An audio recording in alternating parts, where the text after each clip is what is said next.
ఉత్తరాంధ్రలో ఇవాళ కూడా పర్యటించనున్నారు AP deputy CM Pawan Kalyan. Alluru జిల్లా అనంతగిరి మండలం పినకోట పంచాయతీలో బల్లగరువులో పవన్ కళ్యాణ్ పర్యటించనున్నారు. అక్కడ పలు అభివృద్ధి పనులకు శంకుస్థాపన చేయనున్నారు.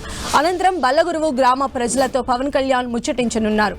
నిన్న పార్వతీపురం మన్యం జిల్లాలో ఆయన పర్యటించారు. సాలూరుకు చేరుకున్న పవన్ కళ్యాణ్ అక్కడి నుంచి బాగుజోల గిరిజన గ్రామానికి వెళ్లారు. మధ్యలో కారు దిగి ఏజెన్సీ అందాలను ఆస్వాదించారు. బాగుజోల్లో రోడ్డు నిర్మాణానికి పవన్ శంకుస్థాపన చేశారు. వైజాగ్ లో రెండో రోజు పవన్ కళ్యాణ్ పర్యటనకు సంబంధించిన డీటెయిల్స్ మా ప్రతినిధి జార్జ్ మనకు అందిస్తారు. జార్జ్, నేడు అల్లూరు జిల్లాలో డిప్యూటీ సీఎం పవన్ కళ్యాణ్ విస్తృతంగా పర్యటించనున్నారు. ముఖ్యంగా ఈ రోజు అనంతగిరి మండలంలోని బల్లగరువు గ్రామాన్ని ఆయన సందర్శించనున్నారు. ఎందుకంటే ఆయన 2017-18 సమయంలో ప్రజా పోరాట యాత్రలో భాగంగా ఏజెన్సీ ప్రాంతాలన్నింటిని కూడా ఆయన కాలినడకనే పర్యటించడం జరిగింది. ఆ నేపథ్యంలోనే అనేక సమస్యలు గుర్తించారు.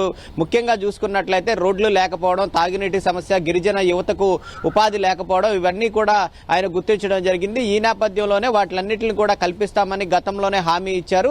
దాన్ని దృష్టిలో ఉంచుకొని నేడు ఏదైతే బల్లగరువు గ్రామానికి చేరుకొని అక్కడ దాదాపుగా పలు అభివృద్ధి కార్యక్రమాలను, రోడ్ల నిర్మాణ పనులను సైతం కూడా శంకుస్థాపన చేయనున్నారు. ముఖ్యంగా డోలిమాతలు లేని ఏజెన్సీ ప్రాంతాన్ని కల్పించడమే తమ ధ్యేయం అని పవన్ కళ్యాణ్ చెప్పడం జరుగుతుంది. అంతేకాకుండా ముఖ్యంగా రోడ్ల నిర్మాణంతో పాటు గిరిజన యువతకు ఉపాధి కల్పించడం, తాగునీటి సౌకర్యాలు, కనీస మౌలిక వసతులన్నీ కూడా గిరిజన యువతకు కల్పిస్తామంటూ కూడా ఆయన హామీ ఇవ్వడం జరిగింది.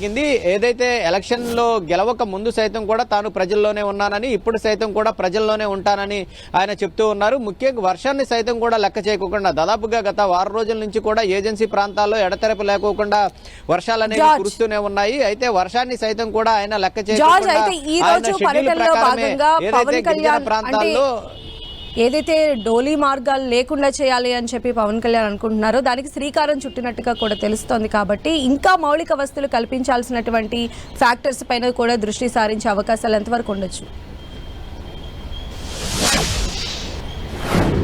ఖచ్చితంగా ఈ ముఖ్యంగా ఇప్పటి వరకు చూసుకున్నట్లయితే గనక ఈ వర్షాకాలం అయితేనేమి కానీ, ఇతర కాలాల్లో అయితేనేమి కానీ డోలిమాతలు అనేవి ఏజెన్సీ ప్రాంతాల్లో చాలా ఎక్కువగా ఉంటూ ఉన్నాయి. ముఖ్యంగా మారుమూల ప్రాంతం నుంచి ఏజెన్సీ ప్రాంతం మెయిన్ ప్రాంతం ఏదైతే ఉందో, ఇప్పుడు మెయిన్ సెంటర్ పాడేరు కానీ అరకు కానీ చేరుకోవాలంటే కాక దాదాపుగా 10-20 కిలోమీటర్ల వరకు కూడా నడుచుకొని రావాల్సిన పరిస్థితి. చాలా మట్టికి దశాబ్దాల కాలంగా ఈ డోలిమాతల సమస్య అనేది ఎక్కువగా ఉంటుంది. దీనికి ప్రధాన కారణం అక్కడ రోడ్లు లేకపోవడం, అంతేకాకుండా విద్యుత్ సమస్య, వాహనాలు వెళ్లే కనీస సదుపాయాలు లేకపోవడం లాంటివి అన్ని కూడా గుర్తించడం జరిగింది. ఆయన 2017-18 సమయంలోనే పాదయాత్ర చేసిన సమయంలోనే ఇవన్నీ కూడా గుర్తించారు. ఈ నేపథ్యంలోనే ఎక్కడెక్కడైతే ఈ రోడ్లు అవసరం ఉన్నాయో ఆ ప్రాంతాలకు సైతం కూడా ఆయన సందర్శించనున్నారు. ఆ ప్రాంతాలన్నింటిలో కూడా రోడ్లు నిర్మాణంతో పాటు మౌలిక సదుపాయాలు సైతం కూడా కల్పించనున్నారు. ఇప్పటికే డోలిమాతలను అరికట్టేందుకు ఫీడర్ అంబులెన్స్లు సైతం కూడా రాష్ట్ర ప్రభుత్వం ఏర్పాటు చేసింది. వాటిని సైతం కూడా మరికొన్ని కూడా ఏజెన్సీ ప్రాంతాల్లో ఏర్పాటు చేసేందుకు యోచిస్తూ ఉంది. అంతేకాకుండా అక్కడ ప్రధాన సమస్యగా ఉన్నటువంటి గిరిజన యువతకు ఉపాధి ఏదైతే ఉందో ఆ ఉపాధిని సైతం కూడా కల్పించే దిశగా ఆయన చర్యలు తీసుకునే అవకాశం కనిపిస్తూ ఉంది. అంతేకాకుండా త్రాగునీటి సమస్య కూడా ప్రధానంగా ఏజెన్సీ ప్రాంతాల్లో ఉంది. కాబట్టి ఆ త్రాగునీటి సమస్యను కూడా తీర్చేందుకు మంచినీటి సదుపాయాలను సైతం కూడా ఆయన కల్పించనున్నారు. దీనికి సంబంధించి ఏదైతే గతంలో సైతం కూడా నిన్న సైతం కూడా సాలూరులో పర్యటించినప్పుడు ఏజెన్సీ ప్రాంత వాసులకు సైతం కూడా మాటిచ్చారు. ఈ రోజు సైతం కూడా అల్లూరు జిల్లాలో పర్యటించి ఆయన ఈ బల్లగరు గ్రామ ప్రజలతో ముచ్చటించి ఆ తర్వాత అక్కడ ఉన్న సమస్యలన్నీ తీర్చే విధంగా తాను తీసుకుంటున్న హామీలను సైతం కూడా ప్రజలకు ఇవ్వనున్నారు. Right George.